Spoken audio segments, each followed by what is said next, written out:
Hello, good evening students. 10th class की physics में आपका फिर से स्वागत है। हम आपको समझा रहे थे 10th क्लास की फिजिक्स। हमारा वादा था आपसे जनवरी तक आपका सिलेबस पूरा कर देंगे। ये चैप्टर हमारा पूरा होने वाला है। इसके बाद में चलाएंगे विद्युत धारा का चुंबकीय प्रभाव। मोस्ट इम्पोर्टेंट चैप्टर है ये वाला। तो देखिए, हम इसमें बता रहे थे आपको विद्युत धारा का तापीय प्रभाव या विद्युत धारा का ऊष्मीय प्रभाव। हम आपके 10th क्लास की फिजिक्स इतनी आसान तरीके से समझाएंगे कि आपका पेपर बहुत आप आसानी से सॉल्व कर पाएंगे। ये जो हमने डाई स्ट्रक्चर बनाई है, ये विद्युत बल्ब है। आपने अक्सर देखा होगा, घरों के अंदर लगाते हैं इसको हम। आजकल तो एलईडी बल्ब चल रहे हैं। इससे पहले जो हमारे इस तरह बल्ब थे, यही बल्ब चला करते थे। इसको बोलते हैं ताप दीप्त बल्ब या विद्युत धारा या विद्युत बल्ब बोलते हैं इसके लिए है। ठीक है, ये अक्सर एग्जाम के अंदर 4 नंबर में आ जाता है। ये इंपॉर्टेंट आइटम है, एग्जाम के अंदर 4 नंबर में आता है। तो पहले हम आपको समझाएंगे विद्युत धारा का तापीय प्रभाव होता क्या है। देखिए, हमने आपको समझाया था कि जब किसी चालक तार के अंदर विद्युत धारा प्रवाहित होती है, तार के अंदर विद्युत धारा प्रवाहित होती है, तो उसका तापमान बढ़ जाता है। तो विद्युत धारा प्रवाहित होने पर चालक तार का तापमान का बढ़ जाना, ये वाली घटना विद्युत धारा का चुंबकीय विद्युत धारा का तापीय प्रभाव, ये ऊष्मीय प्रभाव कहलाती है। जिसके अंतर्गत आती है आपकी प्रेस आती है, इलेक्ट्रिक प्रेस जो होती है, सब स्त्री सब प्रेस वगैरह करते हैं कपड़ों पर। और अब गीज़र आता है, हीटर आता है, और ये विद्युत बल्ब होते हैं, और ये केतली आती है पानी गर्म करने वाली, सब इसी के अंतर्गत आते हैं। तो जब किसी तार में विद्युत धारा प्रवाहित होती है, चालक तार के अंदर विद्युत धारा प्रवाहित करते हैं, तो विद्युत धारा प्रवाहित होने पर इसकी धारा जो होती है वो रुकावट पैदा हो जाती है, जिसके कारण इसका तापमान बढ़ जाता है। तो तापमान बढ़ने की इस वाली घटना को विद्युत धारा का तापीय प्रभाव या ऊष्मीय प्रभाव कहते हैं। तो इसके अंतर्गत आता है तुम्हारा ये विद्युत बल्ब या इलेक्ट्रिक बल्ब। देखिए, ये हमारी वीडियो नंबर 19 है। इससे पहले हम अपनी 18 वीडियो डाल चुके हैं, आप उसे देख लीजिएगा। आप हमारे चैनल को लाइक कीजिए, सब्सक्राइब कीजिए। बेहतरीन टेक्निक्स हम आपको समझाएंगे सीबीएसई बोर्ड के लिए और यूपी बोर्ड के लिए, या किसी बोर्ड के बच्चे हों, आप इसे देखिए और फ़ायदा उठाइए पूरी तरह से। तो ये आता है विद्युत बल्ब की बनावट का सचित्र वर्णन करो। एक तो इस तरह से क्वेश्चन आता है, और एक इस तरह से आता है कि क्या कारण है कि विद्युत बल्ब के अंदर हम निष्क्रिय गैसों को भरते हैं, यानी अक्रियशील गैस भरते हैं। तो देखिए, हम दोनों चीज़ों को इसमें आपको समझा के चलेंगे। तो इसमें शुरू करते हैं। इसके अंदर देखिए, विद्युत बल्ब ये कांच का एक बल्ब होता है। कांच का एक बल्ब होता है जिसके अंदर की हवा हम निकाल देते हैं। ये इसके अंदर जो हवा होती है उसे निकाल देते हैं, निर्वात कर देते हैं। हवा निकालने की वजह क्या होती है? हवा निकालने का सबसे बड़ा रीजन ये होता है कि जब ये बल्ब जलेगा तो गर्म होता है, और जब गर्म होगा तो उसका तापमान ज़्यादा बढ़ेगा, और जब तापमान बढ़ेगा तो इसके अंदर जो आप गैसेस भरेंगे उसका तापमान बढ़ेगा, उसका तापमान बढ़ेगा। तो ऐसी कंडीशन में जब तापमान गैसों का बढ़ता है तो गैसें फैलती हैं, और जब गैस फैलेंगी तो बल्ब हमारा फट जाएगा, यानी बेकार हो जाएगा, फट जाएगा, और किसी भी तरह की घटना घट सकती है। तो इस परेशानी को दूर करने के 2 तरीके होते हैं। या तो आप इसके अंदर हवा ही ना भरें, किसी प्रकार की निर्वात कर दीजिए, सब कुछ निकाल दीजिए बाहर को उसका। और दूसरा तरीका ये होता है कि यदि आपको इसके अंदर हवा भरनी है तो ऐसी गैस भरें जो किसी क्रिया ना करती हो, जिसे कहते हैं निष्क्रिय गैस। नाइट्रोजन है, आर्गन है, नियोन है, इस तरह की गैस इसके अंदर आप भर सकते हैं। तो हम आपसे बात कर रहे थे विद्युत बल्ब के बारे में। देखिए, विद्युत बल्ब आपने अक्सर देखे होंगे, इसमें सबसे ऊपर की तरफ जो होती है धातु की टोपी लगी होती है, पीतल की या एल्युमिनियम की टोपी लगी होती है। इस टोपी के ऊपर देखिएगा, ये जो 2 पिन हमको दिखाई दे रही है आपको, ब्लैक वाले पिन, ये जस्ते के 2 टाँके होते हैं। जस्ते के 2 टाँके होते हैं, और इसके जो बीच वाला व्हाइट एरिया दिखाई दे रहा है, ये होता है आपका चपड़ा। ये लाख बोलते हैं, इसको भर देते हैं ताकि उसको रोक सकें। और चपड़ा जो होता है असल में गर्म नहीं, आसानी से गर्म नहीं होता है, इसलिए इसके अंदर भर देते हैं।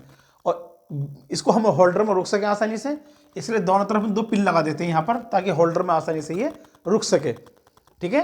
अच्छा, इसमें एक मोटा संयोजक तार लगाते हैं। देखिए, ध्यान से देखिए, ये जो संयोजक तार, ये जो टाँके लगे हुए हैं जस्ते के, यहाँ से 2 संयोजक मोटे तार आते हैं निकल कर, और जिसको कि हम देखो ये लगे हुए हैं, ये कहलाते हैं मोटे सुचालक तार। तो ये 2 तार इसमें लगा देते हैं, यानी जब विद्युत धारा इसको दी जाएगी तो विद्युत धारा तार तक पहुंचेगी।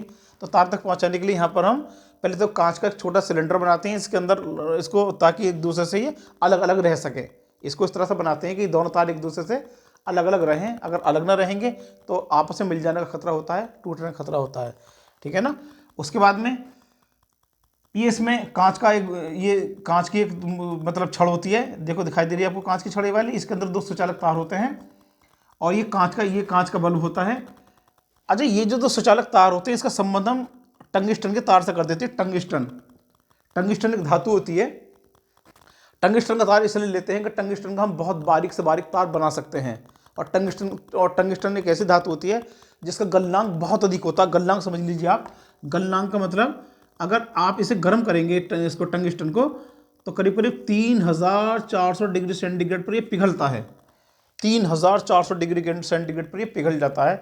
इसका यानी इसका गलनांक बहुत ज़्यादा होता है, इसलिए हम इस तार का प्रयोग करते हैं। इसके दो रीजन होते हैं, एक तो इसका हम बहुत बारीक तार बना सकते हैं और दूसरा इसका गलनांक जो होता है बहुत ऊंचा होता है, करीब 3400 डिग्री सेंटीग्रेड का गलनांक होता है, और जिसकी वजह से ये मतलब आसानी से गलता नहीं है, टूटता नहीं है ये। ठीक है, तो हमने जो दो संयोजक तार ऊपर वाले टाँके से लगाए हुए हैं, संयोजक तार का संबंध जो करते थे फिलामेंटी तंतु से कर देते हैं। फिलामेंटी तंतु टंगस्टन का तार इसके लिए बोला करते हैं। ठीक है ना, जब इसके अंदर विद्युत धारा प्रवाहित करते हैं, यानी जब इसे होल्डर में लगाया जाता है तो विद्युत धारा जाती है, इन दोनों पिनों से विद्युत धारा इसके अंदर जाती है। ठीक है, जब इसके अंदर विद्युत धारा जाती है तो इसका तापमान जो होता है, यानी ये तार जो अंदर लगाए हुए हैं, इसका तापमान 1500 डिग्री सेंटीग्रेड से बढ़कर 2500 डिग्री सेंटीग्रेड यानी लगभग 2500 डिग्री सेंटीग्रेड तक पहुंच जाता है। इतनी सारी ऊष्मा, इतना सारा मतलब तापमान पाने के बाद में ये तंतु जो होता है चमकने लगता है और तेजी से रोशनी देने लग जाता है। तो आप इसके बारे में इतना लिख सकते हैं। इसके बाद में अगला टॉपिक आता है इसके बाद में कि इसके ये जो इसके अंदर जो गैस भरते हैं हम, एक्रेसिल गैस क्यों भरते हैं। देखिए, एक्रेसिल गैस भरने की वजह ये होती है, या तो हम इसके अंदर भरेंगे नाइट्रोजन, या भरेंगे इसके अंदर हम नियोन, या भरेंगे इसके अंदर आर्गन। ये गैस जो होती हैं हमारी एक्रेसिल गैस होती हैं। एक्रेसिल गैस का मतलब ये किसी क्रिया नहीं करती हैं, किसी से क्रिया नहीं करती हैं। क्रिया करने का मतलब जब बल्ब जलेगा तो बल्ब जलता है तो गर्म होता है। गर्म इसलिए होता है कि जब बल्ब के अंदर विद्युत धारा प्रवाहित होती है तो केवल 5% से लेकर 10% जो ऊर्जा है वो केवल प्रकाश ऊर्जा में बदल पाती है। इसकी जो ऊर्जा है 5% से लेकर 10%, यही ऊर्जा ऐसी होती है, मतलब विद्युत ऊर्जा जो कि प्रकाश ऊर्जा में बदलती है।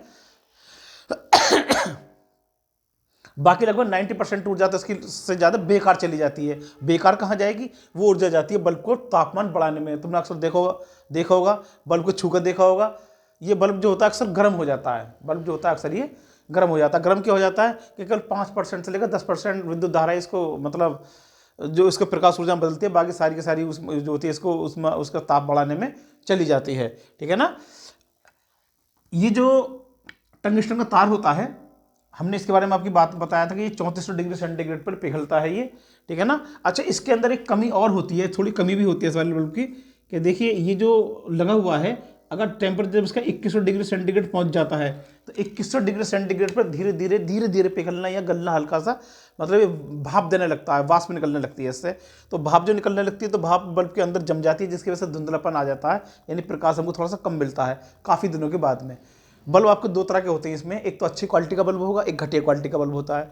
जो घटिया क्वालिटी का बल्ब होता है उसके अंदर किसी प्रकार की कोई गैस नहीं भरी जाती है। मैंने बताया था कि आपको दो तरह से गैस भर सकते हैं, या तो इसके अंदर आप गैस कोई भी ना भरें, निर्वात कर दीजिए।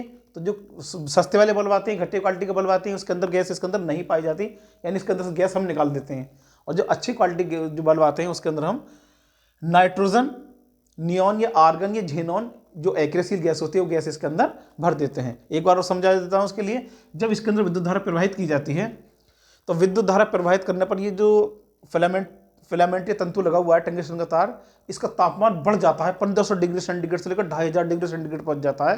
और इतना सारा ताप पाने के बाद में तुरंत ये तंतु जो होता है तेजी से चमकने लगता है और हमको रोशनी देने लग जाता है।